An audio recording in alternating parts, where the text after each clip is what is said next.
បាទជំរាបសួរពុកម៉ែបងប្អូនទាំងអស់គ្នាថ្ងៃដែរខ្ញុំបាទនាំអារម្មណ៍ពុកម៉ែបងប្អូនទាំងអស់គ្នាមកមើលពីសកម្មភាពនៃការស្ទូងស្រូវហើយនឹងអត្ថប្រយោជន៍នៃការស្ទូងស្រូវតើវាទទួលបានអត្ថប្រយោជន៍អីខ្លះអញ្ចឹងដោយពុកម៉ែបងប្អូនបងកំពុងតែឃើញនេះគឺជាសកម្មភាពនៃការស្ទូងស្រូវរបស់បងប្អូនប្រជាកសិករយើងដែលកំពុងតែស្ទូងស្រូវកូនស្រែតូចល្មមតែគាត់ស្ទូងញាប់ដៃញាប់ជើងខ្លាំងមែនទែនបាទអញ្ចឹងការស្ទូងនេះគឺខុសពីការឆ្លូកការស្ទូងនេះគឺយើងសាបពូជតើមកយើងយកទៅស្ទូងពេញមួយស្រែហ្មងណានឹងគេហៅស្ទូងហើយអញ្ចឹងបើឆ្លូកវិញគឺបើថាយើងព្រោះហើយវាអត់ដុះកន្លែងណាមួយកន្លែងទំនាបដោយសារទឹកដោយសារអីយើងយកអាស្រូវដែលបានដុះស្រាប់នៅក្នុងស្រែហ្នឹងយកទៅជួសហ្នឹងបើភាសាខាងខ្ញុំគេហៅឆ្លូកណាបងប្អូនខាងបងប្អូនហៅអីទេអញ្ចឹងដោយបងប្អូនឃើញអញ្ចឹងនេះគឺជាកម្មវិធីនៃការស្ទូងរបស់គាត់ចឹងអត្ថប្រយោជន៍នៃការស្ទូងគឺទី1ធ្វើឲ្យស្រូវហ្នឹងបែកគុំបានល្អដោយសារតែវាមានកម្លាតហើយដើមវាធំហើយស្រេចហើយទី2គឺស្រូវហ្នឹងអត់សូវមានស្មៅទេដោយសារតែស្រូវយើងស្ទូងហ្នឹងគឺស្រូវធំស្រាប់ហើយយើងវាយដីវាយស្អាតល្អហើយគឺអត់សូវមានស្មៅទេ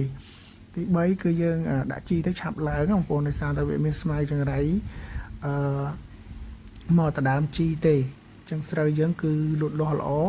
គុំលាតពីមួយទៅមួយល្អទៀតគឺស្រូវបែកគុំល្អបងប្អូន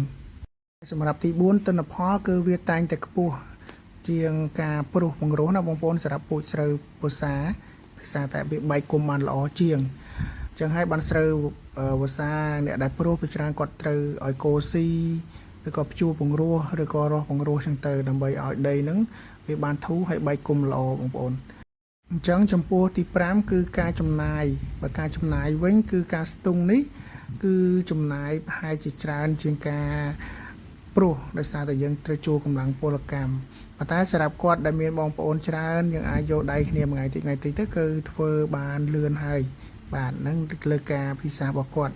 ប៉ុន្តែការចំណាយគឺជាទូទៅគឺច្រើនជាងការព្រុសដោយសារការព្រុសយើងធ្វើបានលឿនជាងណាប៉ុន្តែជាថ្នូរមកវិញសម្រាប់ការស្ទូងនេះគឺយើងចំណាយពូជជាងតិចជាងទេដោយសារយើងសាបអស់ពូជតិចទេយើងយកប្របែកស្ទូងមួយដើមពីរដើមទេក្នុងមួយតំណោតហ្នឹងណាយើងចំណេញជាងអាហ្នឹងវិញបាទអញ្ចឹងដោយសារតំបន់ស្រូវភាសាខ្ញុំឃើញគេឃើញថាគាត់សហការគ្នាបានល្អគេហៅថាការយកដៃគ្នាទៅវិញទៅមកបានថាស្ទូងឬក៏ជួយជួសគ្នាទៅវិញទៅមកអញ្ចឹងដូចជាស្ដែងវីដេអូចុងក្រោយនេះគឺវីដេអូនៃការដកស្មៅដូចបងប្អូនឃើញអញ្ចឹងនេះមិនមែនជាការស្ទូងជាការដកស្រូវទេគឺជាការដកស្មៅចោលដោយសារតែគ្នាគាត់ច្រើនដូចជារាប់ទៅចូល10នាក់ជាងហើយ